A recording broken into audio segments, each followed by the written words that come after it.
Assalamualaikum warahmatullahi wabarakatuh. Perkenalkan, nama saya Muhammad Rizky dari Fakultas Ekonomi dan Bisnis Prodi Manajemen USK. Izinkan saya mempresentasikan video yang bertema praktik monopoli dan persaingan usaha tidak sehat. Kali ini saya akan membawakan video yang berjudul Tren Monopoli, yang mana akan menganalisis secara kritis terhadap persaingan usaha yang tidak sehat. 1. Monopoli. Monopoli adalah penguasaan atas produksi dan pemasaran barang atau jasa tertentu oleh satu pelaku usaha atau satu kelompok usaha. Praktik monopoli dapat menimbulkan persaingan usaha tidak sehat dan merugikan kepentingan umum. Contoh praktik monopoli yang pernah terjadi di Indonesia adalah kasus Telkom yang menguasai pasar telekomunikasi dan internet, kasus Pertamina yang menguasai pasar minyak dan gas, dan kasus Indomaret dan Alfamart yang menguasai pasar retail modern.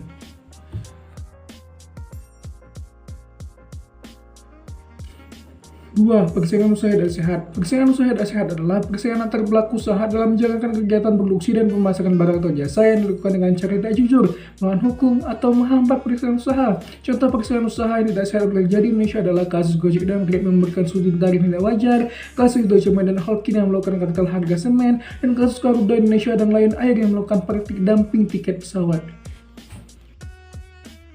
3. Dampak praktik monopoli dan persaingan usaha tidak sehat. Praktik monopoli dan persaingan usaha tidak sehat dapat merugikan konsumen dan pelaku usaha lainnya. Konsumen dapat mengalami kenaikan harga, penurunan kualitas, atau kelangkaan barang dan jasa. Pelaku usaha lainnya dapat mengalami kesulitan bersaing, kehilangan harga pasar, atau bahkan gulung tikar. Praktik monopoli dan persaingan usaha tidak sehat juga dapat menghambat inovasi, efisiensi, dan pertumbuhan ekonomi. 4. Upaya pencegahan. Untuk mengatasi dan mencegah praktik monopoli dan persaingan usaha tidak sehat, pemerintah telah mengeluarkan Undang-Undang Nomor 5 Tahun 1999 tentang larangan praktik monopoli dan persaingan usaha tidak sehat. Undang-undang ini mengatur tentang larangan, pengecualian, kewenangan, sanksi, dan penyelesaian sengketa terkait dengan praktik monopoli dan persaingan usaha tidak sehat. Selain itu, pemerintah juga membentuk Komisi Pengawas Persaingan Usaha (KPPU) sebagai lembaga independen yang bertugas mengawasi, mengkaji, dan menindak pelanggaran praktik monopoli dan persaingan usaha tidak sehat. Bagaimana sih cara KPPU bekerja? Apa saja kasus-kasus yang pernah ditangani oleh KPPU? Bagaimana cara konsumen dan pelaku usaha melaporkan praktik monopoli dan persaingan usaha tidak sehat? Untuk mengetahui lebih lanjut, mari kita bahas secara spesifik. Sebelum itu, apa sih KPPU? KPPU adalah angkatan dari Komisi Pengawas Persaingan Usaha, sebuah lembaga negara yang bertugas mengawasi dan menindak pelanggaran Undang-Undang Nomor 5 Tahun 1999 tentang larangan praktik monopoli dan persaingan usaha tidak sehat. KPPU memiliki kewenangan untuk melakukan penyelidikan, pemeriksaan, dan pengadilan terhadap perkara praktik monopoli dan persaingan usaha tidak sehat yang dilaporkan oleh pelapor atau ditemukan oleh KPPU sendiri. Cara KPPU bekerja. Tahap penyelidikan. KPPU melakukan penyelidikan terhadap laporan atau temuan yang diterima dengan mengumpulkan data dan informasi dari berbagai sumber, termasuk dari terlapor, pelapor, saksi, ahli, atau pihak lain yang terkait. Penyelidikan dilakukan dalam jangka waktu paling lama 60 hari dan dapat diperpanjang jika diperlukan. 2. Tahap pemeriksaan. Jika hasil penyelidikan menunjukkan adanya dugaan pelanggaran, KPPU akan melakukan pemeriksaan dengan mengundang terlapor, pelapor, saksi, ahli, atau pihak lain yang terkait untuk memberikan keterangan secara lisan atau tertulis. Pemeriksaan dilakukan dalam jangka waktu paling lama 30 hari dan dapat diperpanjang jika diperlukan. 3. Tahap pengadilan. Bukti permulaan yang cukup, KPPU akan mengeluarkan surat dakwaan dan mengadakan sidang pengadilan untuk menguji bukti-bukti dan mendengarkan keterangan dari terlapor, pelapor, saksi, ahli, atau pihak lain yang terkait. Sidang pengadilan dilakukan dalam jangka waktu paling lama 60 hari dan dapat diperpanjang jika diperlukan. KPPU akan memutuskan apakah terlapor terbukti bersalah atau tidak, dan jika terbukti bersalah, KPPU akan menjatuhkan sanksi administratif berupa denda, perintah penghentian tindakan, perintah pembatalan perjanjian, perintah pembubaran badan usaha, atau perintah ganti rugi. 4. Tahap banding. Jika terlapor atau pelapor tidak puas dengan putusan KPPU, mereka dapat mengajukan keberatan ke Pengadilan Negeri dalam jangka waktu 14 hari sejak putusan diumumkan. Pengadilan Negeri akan memeriksa kembali bukti-bukti dan keterangan yang ada dan mengeluarkan putusan yang menguatkan, mengubah, atau membatalkan putusan KPPU. Putusan Pengadilan Negeri dapat diajukan banding ke Pengadilan Tinggi, dan putusan Pengadilan Tinggi dapat diajukan kasasi ke Mahkamah Agung. B. Kasus-kasus yang pernah ditangani oleh KPPU. 1. Pada tanggal 21 Agustus 2023, KPPU menggelar sidang perdana atas perkara nomor 1 KPPU M 2003 tentang kehambatan notifikasi akuisisi GCA 2016 Holding Limited oleh AFF Holdings LL. KPPU menduga bahwa transaksi tersebut telah melanggar ketentuan pasal 29 Undang-Undang Nomor 5 Tahun 1999 tentang larangan praktik monopoli dan persaingan usaha tidak sehat.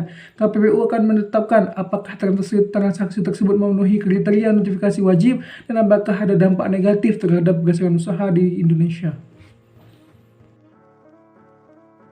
2. Pada tanggal 6 Desember 2023, Ketua KPPU Prof. M. Alif Hasbullah menyampaikan surat saran dan pertimbangan kepada Menteri Pertanian Rakyat Indonesia untuk berbagai perbaikan dalam usaha peternakan pengunggasan ayam. Surat tersebut merupakan tindak lanjut dari putusan KPPU nomor 4 KPPU L 2020 tentang dugaan pelanggaran pasal 19 huruf A dan pasal 25 Undang-Undang Nomor 5 Tahun 1999 oleh PT Charon Pokpan Indonesia Tbk dan PT Jaffa. Kedua perusahaan tersebut telah melakukan praktik persaingan tidak sehat dengan melakukan penyesuaian harga jual DOC secara bersama-sama. 3. Pada tanggal 4 Desember 2023, KPPU mendorong iklim persaingan usaha yang sehat di Kabupaten Tapanuli Selatan, Sumatera Utara. KPPU mengadakan sosialisasi dan diskusi dengan pemerintah daerah, pelaku usaha dan masyarakat setempat tentang pentingnya menjaga persaingan usaha yang sehat dan adil. KPPU juga memberikan masukan dan saran kepada pemerintah daerah untuk menciptakan pembangunan yang merata bagi seluruh sektor usaha.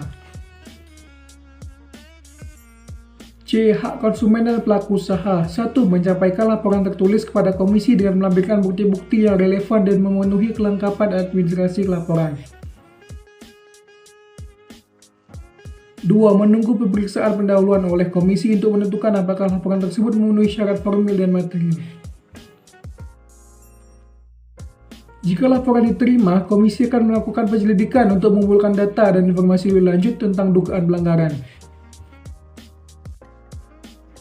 4. Jika hasil penyelidikan menunjukkan adanya dugaan pelanggaran yang cukup, komisi akan melakukan pemeriksaan dengan mengundang pelapor dan terlapor untuk memberikan keterangan dan bukti.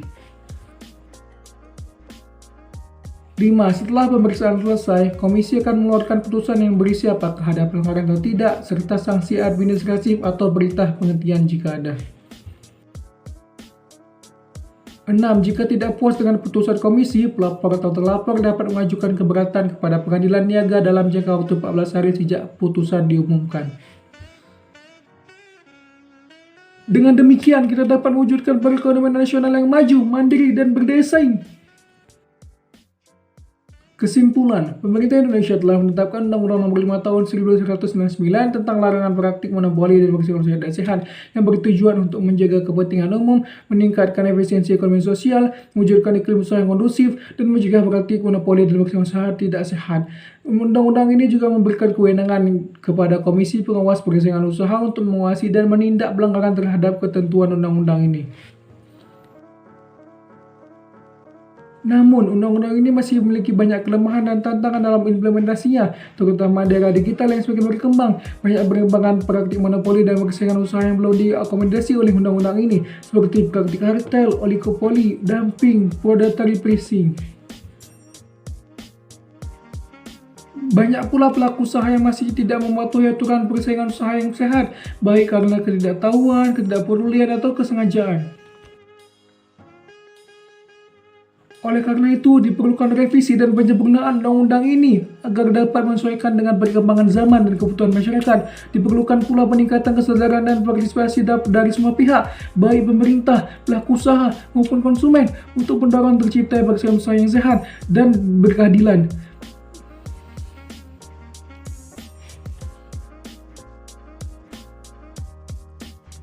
Terima kasih telah menyaksikan video ini. Jika Anda menyukai video ini, silakan like, share, dan subscribe. Jika Anda memiliki pertanyaan, saran, atau kritik, silakan tulis komentar. Sampai jumpa di video selanjutnya.